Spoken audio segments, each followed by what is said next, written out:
سے line number 1 سورۃ اعراف کی آیت نمبر 8 سے۔ اعوذ باللہ من الشیطان الرجیم، بسم اللہ الرحمن الرحیم، ومن خفت موازینہ فأولئك الذين خسروا أنفسهم بما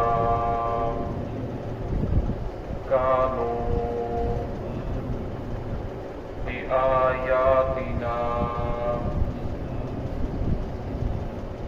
يظلمون،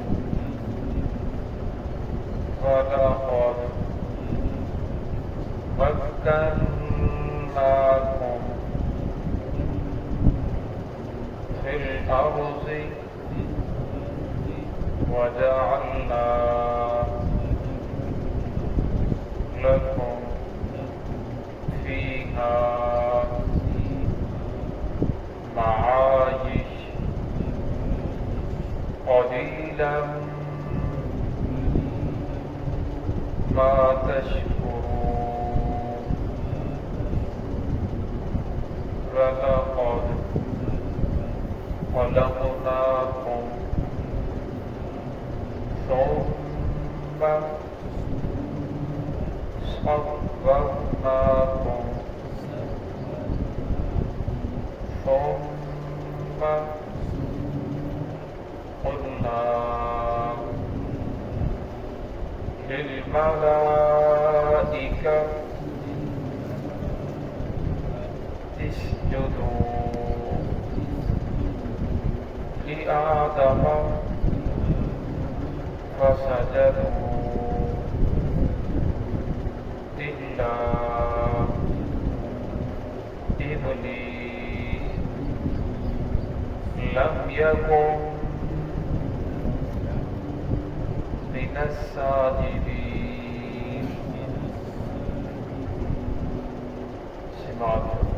بسم اللہ الرحمن الرحیم، ومن خفت موازینہ فأولئک الذین خسروا أنفسهم بما كانوا بآياتنا يظلمون، ولقد مكناكم في الأرض وجعلنا لكم فيها معايش قليلا ما تشكرون، ولقد خلقناكم ثم صورناكم ثم قلنا للملائكة اسجدوا لآدم فسجدوا إلا إبليس لم يكن من الساجدين۔ ومن خفت موازینہ، وہ شخص جس کا اعمال نامہ نیکیاں ہلکی ہو گئی، وہ ہلکا ہو گیا، فأولئک الذین خسروا أنفسهم، یہی وہ لوگ ہیں جنہوں نے اپنے آپ کو خسارے کے اندر ڈالا، بما كانوا بآیاتنا یظلمون، اس وجہ سے کہ وہ ہماری آیتوں کے ساتھ ظلم کرتے رہے۔ وَلَقَدْ مَكَّنَّاكُمْ فِي الْأَرْضِ، البتہ تحقیق ہم نے تمہیں قدرت دی، فی الارض زمین میں، وَجَعَلْنَا لَكُمْ فِيهَا مَعَايِشَ، اور ہم نے بنایا تمہارے لیے زمین میں روزی، قَلِيلًا مَا تَشْكُرُونَ، اور بہت کم ہے تم سے شکر کرنے والے۔ وَلَقَدْ خَلَقْنَاكُمْ ثُمَّ صَوَّرْنَاكُمْ ثُمَّ قُلْنَا، البتہ تحقیق ہم نے تم کو پیدا کیا، پھر ہم نے تمہاری صورتوں کو بنایا، ثُمَّ قُلْنَا لِلْمَلَائِكَةِ اسْجُدُوا، پھر ہم نے کہا فرشتوں کو سجدو سجدہ کرو لآدم آدم علیہ السلام کو، پس سجدہ کیا فرشتوں نے، الا ابلیس سوائے ابلیس کے، لم یکن من الساجدین، اور وہ نہیں ہوا سجدہ کرنے والوں میں سے۔ گزشتہ آیات کے اندر اللہ رب العزت نے ایمان والوں کو سمجھایا کہ اگر تم جو بھی نیکیاں کر رہے ہو اس کو بھی تولا جائے گا، جو برائیاں کر رہے ہو اس کو بھی تولا جائے گا، اور میں جس کی نیکیوں کا پلڑا بھاری ہو گیا وہ کامیاب ہوگا۔ فَأُولَٰئِکَ هُمُ الْمُفْلِحُونَ وَمَنْ خَفَّتْ مَوَازِینُهُ، اور فرمایا جس کا نیکیوں کا پلڑا ہلکا ہو گیا، فرمایا یہ وہ لوگ ہوں گے جنہوں نے اپنے آپ کو خسارے کے اندر ڈالا، جنہوں نے اپنا ہی نقصان کیا۔ دنیا کے اندر اگر کوئی انسان گناہ کرتا ہے تو فرمایا وہ کسی کا کچھ نہیں بگاڑ رہا، اللہ کی عظمت کے اندر کوئی فرق نہیں آتا، محمد رسول اللہ صلی اللہ علیہ وسلم کی عظمت میں کوئی فرق نہیں پڑ رہا، بلکہ وہ انسان اپنا ہی نقصان کر رہا ہے، اپنے ہی پاؤں کے اوپر کلہاڑا مار رہا ہے، اپنے آپ کو خسارے کے اندر ڈال رہا ہے، فرمایا اللہ کی ذات کا وہ کچھ نہیں بگاڑ رہا۔ بما كانوا بآياتنا يظلمون، اس وجہ سے کہ اس نے ہماری آیتوں کے ساتھ ظلم کیا۔ ظلم سے مراد یہ ہے کہ کسی شے کو اس کے محل کے علاوہ استعمال کرنا، اور میں قرآن پاک کی آیات کسی نے توجہ سے نہیں سنا، انسنی کو انسنی کر دیا، اور فرمایا عمل کی نیت سے نہیں سنا، یہ سنا تو پھر اس کے اوپر عمل نہیں کیا، اور میں جب اس نے ایسا کیا ہماری آیتوں کے ساتھ ظلم کیا، اور میں پھر اس کے گناہوں کا جو پلڑا تھا وہ بھاری ہوتا چلا گیا، تو اس کے اوپر ہماری پکڑ آئی۔ اور میں دنیا کے اندر جو انسان آیا ہے اس میں جو بھی نیک عمال کرتا ہے، اس میں جو ایمان والے ہوں گے ان کو حساب و کتاب ہوگا، ان سے پوچھا جائے گا، اور میں کافر جو ہے وہ تو برائی نہیں کرے گا، بہت سے کافر ایسے بھی ہیں جو نیک عمال بھی کرتے ہیں، ہسپتال بنائیں گے، سڑکیں بنائیں گے، بڑے نیکی کے کام کریں گے، لیکن ان کا آخرت کے اوپر یقین نہیں ہوتا، اس لیے ان کو اس نیک عمل کا بدلہ دنیا کے اندر ہی دے دیا جاتا ہے۔ انسان جو بھی نیک عمل کرتا ہے، مسلمان ہے، کافر ہے، بدلہ ضرور ملتا ہے، لیکن کافر کو دنیا کے اندر ہی مل جاتا ہے، اور مومن کا آخرت کے اوپر یقین ہوتا ہے، اللہ رب اسے دنیا کے اندر بھی 10 گنا دیتے ہیں، اور 70 گنا اس کے لیے آخرت کے اندر ذخیرہ کیا جاتا ہے، اور آخرت کے اندر جا کر ملے گا۔ فرمایا یہ حساب و کتاب ہے، یہ جو وزن ہے یہ ایمان والوں کا ہوگا۔ فرمایا اس آزمائش سے ایمان والے نے گزرنا ہے، مومن نے گزرنا ہے، تو جس کے لیے مومن کو تیاری بھی کرنی چاہیے، زندگی کا موازنہ کرنا چاہیے کہ زندگی کے اندر میں نیکی کے کام کتنے کر رہا ہوں اور مجھ سے گناہ کے کام کتنے ہو رہے ہیں۔ کیا ایسا تو نہیں ہو جائے گا کہ قیامت والے دن میرا گناہوں کا پلڑا بھاری ہو جائے اور نیکیوں کا پلڑا کم ہو جائے؟ تو فرمایا اس لیے انسان کو دنیا کے اندر رہتے ہوئے اس کی فکر کرنی ہے کہ میں نے آخرت کے لیے نیکیاں زیادہ کرنی ہے، تاکہ میرا آخرت کے اندر جو ہے میرا پلڑا بھاری ہو جائے اور جنت کے جانے کا میں سبب بن جاؤں۔ اور فرمایا جتنی ہم نیکیاں کرتے ہیں اگر صحیح اخلاص کے ساتھ کیا جائے تو یہ جنت کے اندر جانے کے لیے کافی ہے۔ آپ صلی اللہ علیہ وسلم کے صحابی ہیں، آپ صلی اللہ علیہ وسلم نے صحابہ اکرام کو ایک مہم کے لیے بھیجا، اور جس وقت وہ جا رہے تھے تو راستے کے اندر انہیں دھوکہ دے کر شہید کر دیا گیا۔ جب راستے کے اندر شہید کیا تو ایک صحابی کے سینے کے اندر جس وقت تیر لگا تو اس نے قسم کھائی، خود سے رب الکعبہ، رب کعبہ کی قسم میں کامیاب ہو گیا۔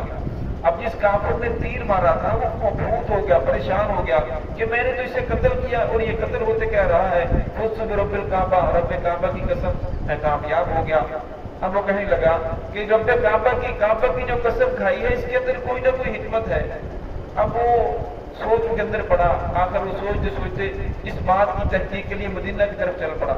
جب مدینہ کی طرف آ رہا تھا صحابہ کرام نے دیکھا کہ فلاں جو قاتل ہے وہ آ رہا ہے، فرمایا یا رسول اللہ ہم اسے راستے کے اندر اس کا کام تمام کر دیں۔ آپ صلی اللہ علیہ وسلم فرمایا کہ نہیں، اگر وہ آ رہا ہے تو اسے آنے دو۔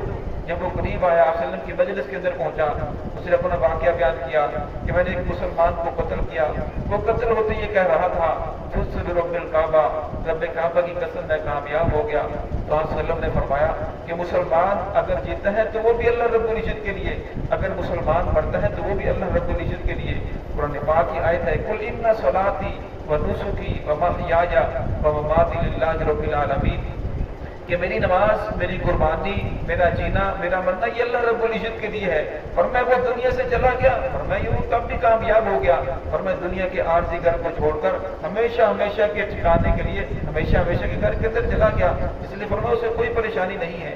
آج اللہ کا شکر ہے ہم مسلمانوں کے گھر کے اندر پیدا ہوئے، سب سے پہلی جو کان کے اندر آواز پڑی اللہ اکبر اللہ اکبر، اللہ کا نعرہ بلند ہوا، پھر ہمارے والدین نے ہمیں دینی تعلیم بھی دی، دنیاوی تعلیم بھی دی، ہمیں دین کا طریقہ سکھایا، نماز پڑھنے کا طریقہ سکھایا، پھر زندگی کے اندر نمازیں بھی پڑھتے رہے، اللہ رب نے توفیق عطا فرمائی، سچا خیرات بھی کیا، آخرت کے اوپر بھی یقین ہے، محمد رسول اللہ صلی اللہ علیہ وسلم کی رسالت کو بھی مانتے ہیں، لیکن فرمایا بننے کو ہمارا دل نہیں کرتا۔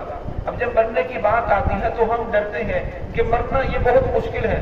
اب اصل کے اندر حدیث پاک کے اندر جب مومن جاتا ہے تو وہ تو بڑا خوش ہوتا ہے, اس کے چہرے کے اوپر مسکراہٹ ہوتی ہے, لیکن ہم مرنے سے ہمیں بہت ڈر لگتا ہے.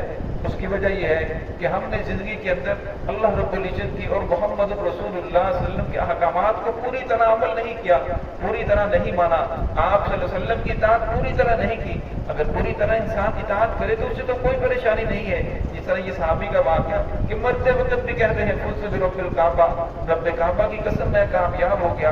اس لیے فرمایا کہ انسان نے جانا تو ہے, ہر انسان کو پتہ ہے میں نے جانا ہے, تو اس لیے انسان کو چاہیے کہ وہ دنیا کے اندر رہتے ہوئے اپنی آخرت کی زندگی کو بہتر کرے اور بہتر سے بہتر بنانے کی کوشش کرے.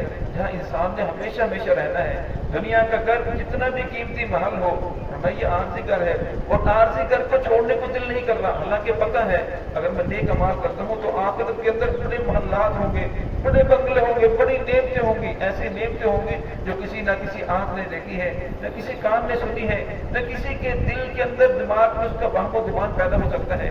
کہ فرمایا اس کے دنیا کے عارضی گھر کو چھوڑنے کو دل نہیں کر رہا. کسی کا کچا جھوپڑا ہے تو اس کا بھی چھوڑنے کو دل نہیں کر رہا, کسی کا عالیشان محل ہے اس کا بھی چھوڑنے کو دل نہیں کر رہا. ورنہ چاہے عالیشان محل ہو چاہے جھوپڑا ہو, یہ دنیا کی زندگی عارضی زندگی ہے, یہاں سے ہر ایک نے چھوڑ کر جانا ہے, اور دنیا سے انسان خالی ہاتھ جائے گا. کفن کا گز کسی کو نصیب ہوگا, کسی کو وہ بھی نصیب نہیں ہوگا. اس لیے فرمایا کہ انسان کو دنیا کے اندر رہتے ہوئے اپنی آخرت کو بہتر کرنا ہے. آگے بلند شاہ فرماتے ہیں وَلَقَدْ مَكَّنَّاكُمْ فِي الْأَرْضِ, یہ جو تم زمین کے اوپر قابض ہو چکے ہو, یہ میرا گھر ہے, یہ میری کوٹھی, میرا بنگلہ, میری کار, میرا کارخانہ, میری فیکٹری, اور میں نے تمہیں رہنے کے لیے جگہ دی ہے, یہ میں نے تمہیں قدرت دی ہے. اور یہ تمہارا نہیں بلکہ عارضی طور پر میں نے دیا ہے, جس کو تم نے ایک نہ ایک دن چھوڑ کر جانا ہے. فرمایا فی الارض وجعلنا لکم فیہا معاجز, فرمایا پھر میں نے تمہیں اتنی ہمت دی, طاقت دی کہ تمہیں اتنی میں نے نعمتیں دی, ان نعمتوں کو تم استعمال کر سکتے ہو. زمین پہ مختلف قسم کی نعمتیں نکل رہی ہیں, کسی سے غلہ نکل رہا ہے, کسی سے باجرہ نکل رہا ہے, جتنی بھی تمہاری ضروریات کی چیزیں ہیں وہ ساری کی ساری زمین سے نکل رہی ہیں. پھر میں نے تمہیں طاقت بھی دی ہے کہ تم ان چیزوں کو استعمال کر سکتے ہو. اور یہ سب کچھ کرنے والی ذات کون ہے؟ ایک اللہ رب العزت کی ذات ہے. قلیلا ما تشکرون, اور پھر بھی تم بہت کم شکر کرتے ہو. حالانکہ انسان کو چاہیے کہ اللہ رب کی ذات کا شکر کرے کہ یا اللہ میں تو کچھ بھی نہیں تھا, تو نے مجھے اتنے بڑی زندگی عطا فرمائی, مجھے وجود دیا. لیکن فرمایا پھر بھی انسان کی فطرت ہے, اگر کسی جگہ کوئی کامیابی حاصل کرتا ہے تو کہتا ہے میں نے بڑے اچھے انداز سے بات کی, میں نے بڑے ہنر سے, میرے پاس یہ ہنر تھا, میں نے بڑا طریقہ آتا ہے, سلیقہ آتا ہے, یہ میری محنت ہے. مجھے دیکھتے نہیں, میرے کامیابی کو نہ دیکھو, پیچھے میری محنت کو دیکھو. اور فرمایا اگر کسی جگہ سارا آ جاتا ہے پھر کہتا ہے یہ اللہ رب العزت کی طرف سے ہے. حالانکہ انسان کو چاہیے کہ اگر فائدہ ہو رہا ہے تو وہ بھی کہ اللہ رب العزت کی طرف سے ہے, اگر کسی جگہ نقصان ہو رہا ہے تو وہ بھی کہ اللہ رب کی طرف سے ہے. اگر نقصان ہو جائے تو فرمایا پھر اللہ رب العزت تب بھی اللہ کی طرف رجوع کرے, اگر کامیابی ہو جائے تو تب بھی اللہ رب کی طرف رجوع کرے. وَلَقَدْ خَلَقْنَاكُمْ ثُمَّ صَوَّرْنَاكُمْ, فرمایا ہم نے انسان کو پیدا کیا. حدیث پاک میں آتا ہے کہ جب لطفہ ماں کے رحم میں ہوتا ہے تو 40 دن تک لطفہ رہتا ہے, پھر اس کے بعد وہ خون کے اندر تبدیل ہوتا ہے, پھر 40 دن خون رہتا ہے, پھر 40 دن کے بعد وہ ایک بوٹی کی شکل اختیار کرتا ہے. فرمایا پھر گوشت کی بوٹی کی شکل کے بعد پھر اللہ رب العزت اس کے اندر انسان کو سانچے کو ڈالتے ہیں, لڑکا بنا دیتے ہیں, یہ لڑکی بنا دیتے ہیں. پھر اسی طرح ماں کے پیٹ میں رہتا ہے, پھر اس کے بعد جب اللہ رب جنم دیتے ہیں, پھر اس کے بعد ثم صورناکم, پھر انسان کی خوبصورت شکل کو بناتے ہیں. فرمایا پھر انسان کی دنیا کے اندر پیدائش ہوتی ہے اور دنیا کے اندر آ کر اللہ کی ذات کو بھول جاتا ہے. ثم قلنا للملائکۃ اسجدوا, ہم نے کہا فرشتوں کو سجدہ کرو لآدم, آدم علیہ السلام کو. فسجدوا, اس وقت تمام کے تمام نے سجدہ کیا الا ابلیس, ابلیس نے سجدہ نہیں کیا, ابلیس اکڑ گیا. لم یکن من الساجدین, اللہ نے فرمایا تو آگے سے اس نے سجدہ کرنے سے انکار کر دیا, سجدہ کرنے سے اکڑ گیا. اب بقیہ تفصیل انشاءاللہ آگے کل درس کے اندر آئے گی, سبق کے اندر آئے گی. تو فرمایا سجدہ جو تعظیم آدم علیہ السلام سے لے کر, حافظ ابن کثیر رحمۃ اللہ علیہ وہ لکھتے ہیں کہ آدم علیہ السلام سے لے کر عیسیٰ علیہ السلام تک تعظیمی سجدہ کرنا جائز تھا. عبادت کے سجدے کے اندر اور تعظیمی سجدے کے اندر صرف نیت کا دخل تھا. اگر کسی انسان کی نیت ہوتی کہ میں عبادت کا سجدہ کر رہا ہوں تو وہ عبادت کا سجدہ ہوتا, اگر کسی کی نیت ہوتی کہ میں تعظیم کا سجدہ کر رہا ہوں تو وہ تعظیم کا سجدہ ہوتا. آپ صلی اللہ علیہ وسلم کے صحابی ہیں قیس بن سعد رضی اللہ تعالیٰ جو آپ صلی اللہ علیہ وسلم کے زمانہ کے اندر آئی جی پولیس بھی تھے، ان کے انچارے تھے. اب وہ عراق کے شہر کے اندر ہیرا کے شہر میں تجارت کے لیے گئے تو انہوں نے دیکھا کہ وہاں جو عیسائی ہیں وہ اپنے بڑوں کو، اپنے پادریوں کو، اپنے علماء کو، پیروں کو سجدہ کرتے ہیں. اور جب وہ واپس آئے تو آپ صلی اللہ علیہ وسلم کے سامنے کہا یا رسول اللہ آپ تو اس کی زیادہ مجھ سے کہیں ہم آپ کو سجدہ کریں. حالانکہ وہ صحابی تھے، عبادت کا سجدہ تو نہیں کرنا تھا، تعظیمی طور پر سجدہ کرنا تھا. تو رسول صلی اللہ علیہ وسلم نے فرمایا میری شریعت کے اندر کسی کو سجدہ کرنا جائز نہیں ہے. اگر کسی کو سجدہ کرنا جائز ہوتا تو اللہ رب العزت عورتوں کو حکم دیتے کہ وہ اپنے خامد کو سجدہ کرے، کیونکہ خامد کی عورت کے اوپر بہت زیادہ حقوق ہے. لیکن فرمایا اللہ کی ذات کے علاوہ کسی اور کو سجدہ کرنا جائز نہیں ہے. اس لیے فرمایا میری شریعت کے اندر اس سے منع فرمایا. تو آپ صلی اللہ علیہ وسلم نے اس صحابی کو منع فرما دیا. تو یہاں جو آدم علیہ السلام کو سجدے کا حکم دیا یہ تعظیمی سجدہ تھا، عبادت کا سجدہ اللہ رب العزت کے علاوہ کسی اور کو کرنا جائز نہیں ہے. بقیہ تفصیل انشاءاللہ کل آئے گی. تو اللہ رب العزت ہم سب کو صراط مستقیم پہ چلنے کی توفیق عطا فرمائے.